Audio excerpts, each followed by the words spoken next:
महाराज जी, सबसे पहला सवाल ये है, जिस प्रकार से वक्फ बिल पास हुआ है, लगातार उसका जो विरोध है वो देखने को मिल रहा है, और पश्चिम बंगाल में जिस प्रकार से हिंसा हुई है इस बिल को लेकर, उस पर क्या प्रतिक्रिया? आप समझ सकते हो कि अभी पश्चिम बंगाल में हिंसा हुआ है। पूरे देश में ऐसी हिंसा करने की इन लोगों ने तैयारी करके रखा है, जिसका श्रेय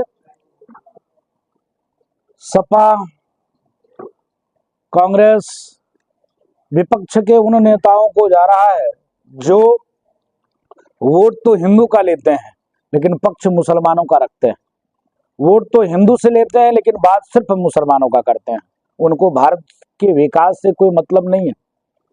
उनको आतंकवाद कम नहीं करना है, उनको आतंकवाद को बढ़ावा देना है। बस बोर्ड क्या था, वो बकवास बोर्ड, वो लैंड जहाज था, और उसने कह दिया कि राजू दास हमारी संपत्ति है। तो राजू दास साधु हैं, किसी सनातन की संपत्ति हो सकते हैं, किसी मठ के मठाधीश हो सकते हैं, पुजारी हो सकते हैं, पुरोहित हो सकते हैं, पंडा हो सकते हैं, लेकिन वक्फ की संपत्ति नहीं हो सकते। लेकिन हम उन्हीं के पास जाते कि भैया हम तुम्हारी संपत्ति कैसे हुए, और हम किसी कोर्ट में नहीं जा सकते थे, किसी न्यायालय में नहीं जा सकते थे। लेकिन आप समझो संविधान के साथ कैसा मजाक कांग्रेस ने किया, संविधान के साथ कैसा बलात्कार कांग्रेसियों ने किया कि संविधान को इस प्रकार से खत्म करने का प्रयास किया। और वही लोग कहते हैं संविधान बचाओ, संविधान बचाओ, संविधान बचाओ। जब भारत को आपने एक तरफ कह दिया सेकुलर है, डेमोक्रेसी है, लोकतांत्रिक व्यवस्था है, संविधान का राज है, तो आज भारत तो मनुस्मृति से चलता नहीं, रामचरितमानस से चलता नहीं, भागवत से चलता नहीं, भारत तो संविधान से चलता है। तब फिर कुरान की जरूरत क्यों? तब फिर मुसलमानों को इतनी सहूलियत क्यों दी गई? ऐसे बकवास बोर्ड जैसे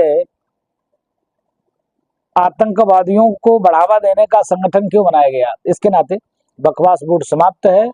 जिस प्रकार से मोदी जी ने धारा 370-35 को खत्म किया, उसी प्रकार से मोदी जी के नेतृत्व में बकवास बोर्ड स्वाहा। मध्य प्रदेश में हनुमान जयंती के दौरान मस्जिद के बाहर जो मुस्लिम समुदाय के लोगों ने पत्थरबाजी की।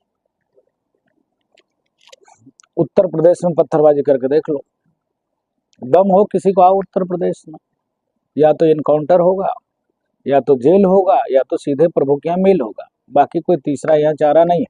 आप देखो ना, अभी आपने चर्चा किया पश्चिम बंगाल का। पश्चिम बंगाल की स्थिति भयावह है।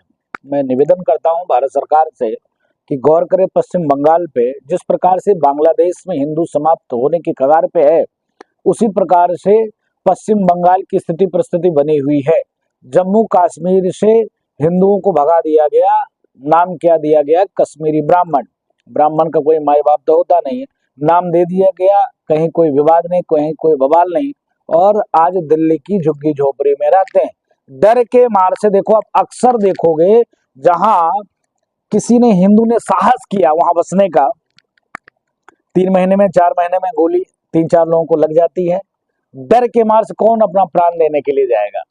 तो इसके नाते हिंदू को जागरूक होने की जरूरत है। हिंदू जगेगा नहीं तो भारत से भी आपको भागना पड़ेगा, क्योंकि उनके पास क्या है? जनसंख्या नाम का आतंकवाद बढ़ावा देने वाली संगठन है। 3 बीवी 73 बच्चे। भारत लोकतांत्रिक देश है, प्रजातंत्र है, डेमोक्रेसी है। जिसकी जितनी संख्या भारी उसकी उतनी हिस्सेदारी। मतलब आपने देखा, जब संख्या कम है, 20 करोड़ है, तो उसके 232 सांसद हैं। आपने देखा, गौर किया? संख्या उनका 20 करोड़ है तो 232 सांसद हैं। जिस दिन उनकी संख्या 40 और 50 हो जाएगा, उस दिन क्या होगा? उस दिन क्या होगा? उस दिन जैसे सीरिया, ईरान, इराक, लेबनान में कभी आप थे, आज नहीं हो, वैसे भारत से भी आपको भागना पड़ेगा जैसे बांग्लादेश से भाग रहे हो। इसके नाते हिंदू को जागरूक होने की जरूरत है। एकता जब तक आप नहीं लाओगे तब तक कार्य और काम नहीं चलेगा। शुभेंदु अधिकारी कह रहे हैं मुर्शिदाबाद में जो हिंदू पलायन करने करीब 400 परिवार हिंदू परिवार में पलायन कर दिया। नहीं, पश्चिम बंगाल की स्थिति बहुत भयावह है। तत्काल माननीय प्रधानमंत्री, माननीय गृह मंत्री जी से करबद्ध प्रार्थना निवेदन है, पश्चिम बंगाल में अगर आप राष्ट्रपति शासन नहीं लगाएंगे तो कार्य नहीं चलेगा। मैं पूछना चाहता हूँ विपक्ष के उन लोगों से, कोई नहीं बोल रहा है, सब मौन है, सब चुप है, सब शांत है, क्योंकि उनको हिंदू की वोट की जरूरत नहीं है और हिंदू नालायक उनको वोट करते हैं।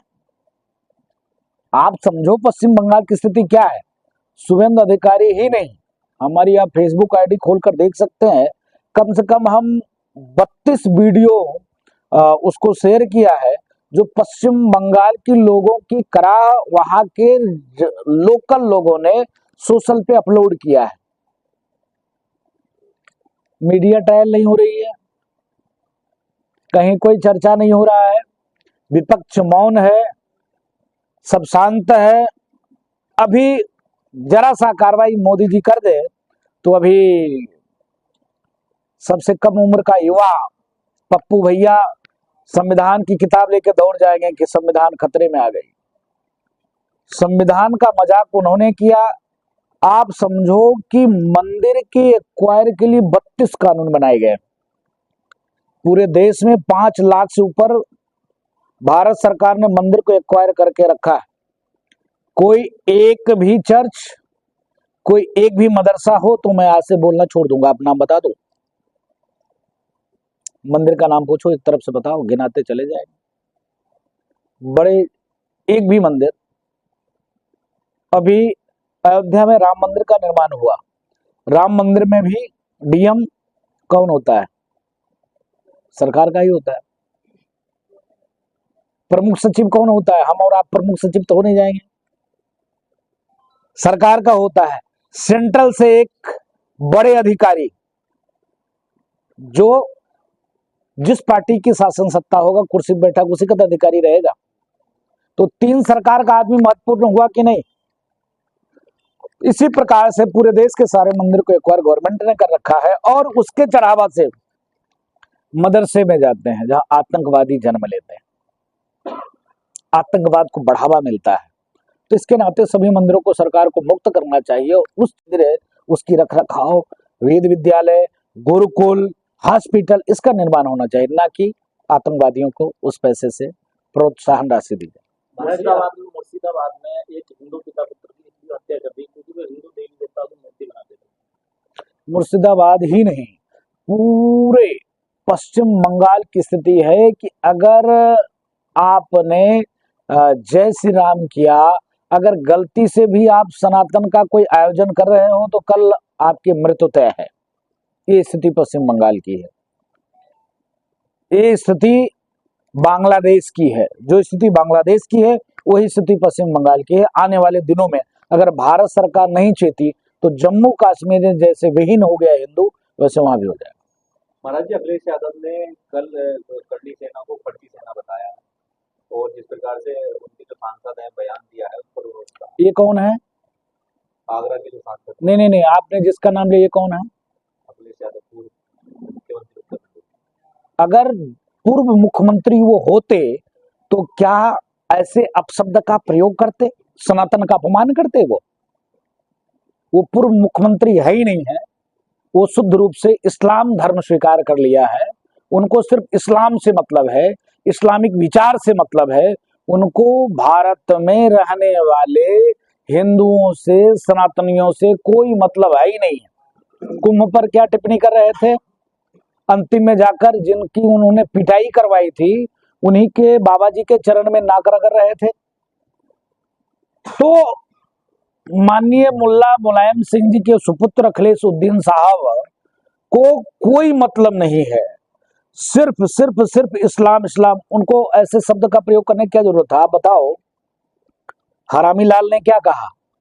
हरामी लाल ने महापुरुषों पे टिप्पणी किया। महापुरुष किसी जाति के नहीं होते, किसी मजहब के नहीं होते, किसी धर्म के नहीं होते। कोई भी किसी भी संप्रदाय का महापुरुष हो, वो समाज के लिए कार्य करते हैं, राष्ट्र के लिए कार्य करते हैं, धर्म के लिए कार्य करते हैं। आप बताओ, महाराणा सांगा के बारे में हरामी लाल ने क्या कहा? उसके ऊपर एक कमेंट न करके अब वो क्या कह रहे हैं कि दलित है, दलित है, दलित है। बहन जी ने क्या कहा? मायावती जी ने जवाब दिया, बताया ना कि किसी महापुरुषों का हम अपमान नहीं करते। तो वो आप भी फर्जी मुख्यमंत्री के बारे में बातचीत किया करते हो, तो फर्जी मुख्यमंत्री है वो, तो गलती से एक्सीडेंटल हिंदू मुख्यमंत्री हो गया। वो कभी भी मुख्यमंत्री हम नहीं हो सकता, नोट कर लेना। जो सांसद उन्होंने महाराणा सांगा को बयान दिया था, वो कह रहे हैं कि मैं माफी नहीं मांगूंगा। इसीलिए कह रहे हिंदू में एकता नहीं है ना। हिंदू में जिस दिन एकता हो जाएगा, आपने देखा, हम उस डिबेट में थे जिस डिबेट में नुपुर शर्मा जी थी, हम लोग साथी में थे।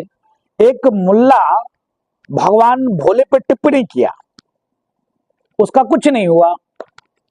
बहन नुपुर शर्मा ने सिर्फ यही बताया कि मैं कह सकता हूं मोहम्मद साहब का जन्म, मोहम्मद साहब का उत्थान, मोहम्मद साहब कैसे वहां पर 370 मंदिरों को तोड़ा जहां पर मक्का है। गला कट गया कि आपने जो है वो इस्लाम का अपमान किया। कन्हैया लाल सामान दर्जी था, एफिडेविट दिया, 7 बार माफी मांगा, तब भी गला कट गया। तो हरामी लाल इसलिए बता रहा है कि हम माफी नहीं मांग सकते क्योंकि हिंदू जवाब नहीं देता। जिस दिन हिंदू भी धर्म का कोई अपमान करता है, गदा निकाल कर, जब हिंदू पता नहीं कैसे हैं। आप बताओ, एक तरफ से आप देख सकते हो, एक भी देवी देवता का नाम बता दो जिनके पास अस्त्र शस्त्र ना हो। जब हम सनातन को मानने वाले हैं, हमारे सभी देवी देवता महापुरुषों के पास अस्त्र शस्त्र क्यों होते थे?